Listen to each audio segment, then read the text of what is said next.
All right, so let's look at the situation now. The task of getting the group out here, that's the entrance, will not be easy, as we heard Saksa there. So what are some of the challenges that, rescuers face?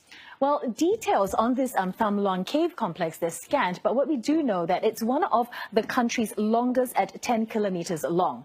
The 12 boys and their coach, they entered the cave on the 23rd of June. It was dry at the time, making it relatively straightforward track in. And soon after they entered, heavy rains started to fall, flooding the cave complex, blocking off the entrance and leaving the boys trapped inside. Rescue efforts began shortly afterwards when they were reported missing.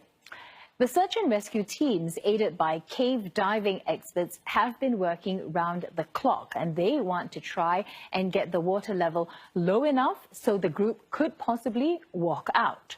Over 128 million litres of water have already been pumped out, but the floodwaters, they're not receding fast enough. So what's being considered now is, as Saksa said, they're getting the group to dive out, but this poses major risks. First thing, the flow of water is very strong in some parts. It's also muddy, meaning visibility is practically zero. The confined space, that's also an issue because, some areas, it's so narrow that divers themselves, they had to take their tanks off to squeeze through. Most of these young boys don't know how to swim, let alone dive. Rescue teams are now giving them crash courses, as we heard there. A static rope, which is already in place, should help. It can guide each boy and his rescue diver out. Alternatively, rescue divers can position themselves along the route, passing the boys in relay style. And they're also likely to position oxygen tanks at regular intervals to ensure enough air supply.